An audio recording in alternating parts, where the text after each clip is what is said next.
What is going on, guys? Welcome to the Camaro's tuning video. Finally, we're getting the Camaro tuned.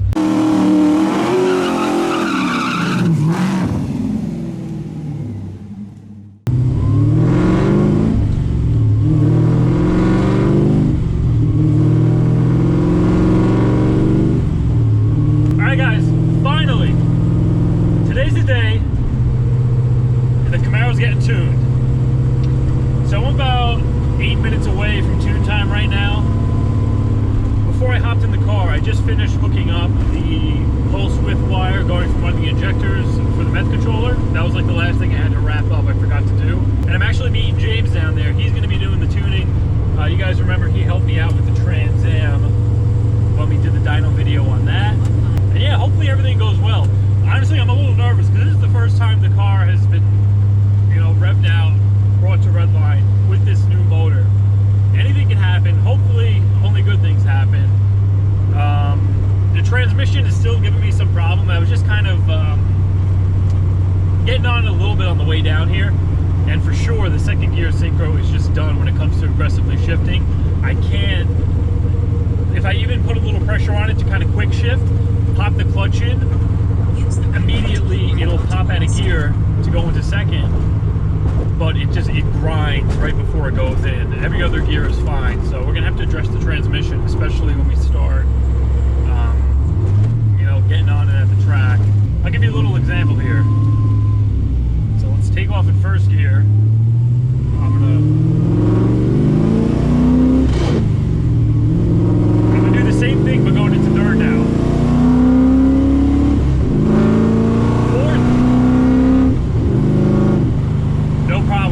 Quick shift to second though, it immediately just grinds. So the clutch is fine. We definitely are gonna have to address that second gear synchro though. Anyway, I'm like 3 minutes away now, so once we have the thing strapped down, I'll check back in with you guys, and yeah, we'll go from there.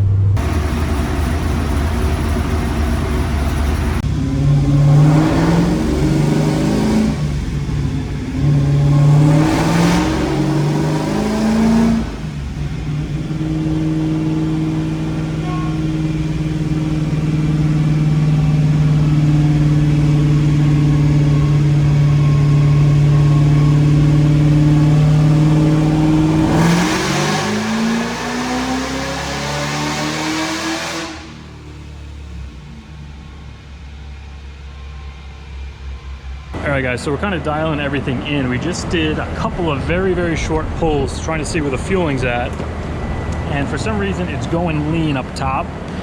Now I don't have the Holley transducer for the fuel pressure into the PCM, so what I'm going to do is remove the mechanical one here. Tunetime has one, so we're going to hook it up to that. I'm going to extend the wires from the plug from the ECU over to there, and then that way the Holley will be able to see the fuel pressure. It could cut timing if it goes lean again, and maybe we could figure out what the pressure is doing when it actually goes up. I do have the bigger pump in there, but I don't know if the small 3/8 line is causing an issue. And as far as I know, this is hooked up the same way, the boost reference for the regulator, so that shouldn't be an issue. But we do have some power numbers. Sorry for the wind noise if there is some. Those two little blips that we gave it, we made 508 horse, 572 torque, and look at the torque curve on that thing. Just flat. So we're gonna go and just move that fuel line over, get that screwed in there, and then we'll take it for another run. All right, so here's my temporary little wiring job. I grabbed the connector from here. I just butt connected it, extended the wires. Tunetime had the sender. I just pulled that guy out. We have that in there now. Tied it away so it doesn't get caught in anything, and now we'll run it again and we'll be able to see exactly what the fuel pressure is doing.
check a part now. Once again, that freaking door coming in handy.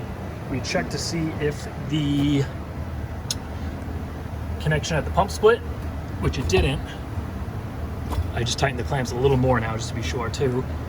We were thinking maybe the wire isn't enough because I still have the 12 gauge wire going to it, but we don't think that's the problem. What we're kind of figuring it is the pump, because when I first got this thing tuned here with the old 5.3, we had the exact same issue with the fuel pressure dropping off when I had the 400 in here, and that's exactly what it was. I got like a Chinese knockoff pump, and they swapped in another 400 and it fixed it.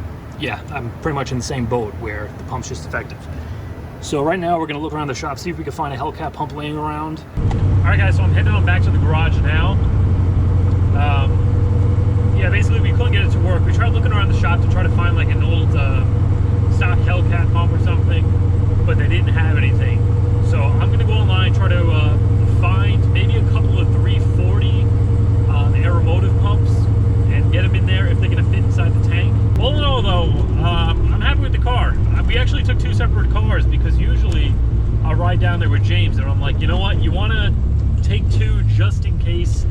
This is the first time the thing's getting revved out to redline since I put it together, so better be safe than sorry. Take 2 cars, that way we have a ride back. But the car actually, it did absolutely fine. I was watching oil pressure like a hawk when he was doing the pulls. Granted, we only got to like 4,500 RPM, but it was holding over 60 pounds.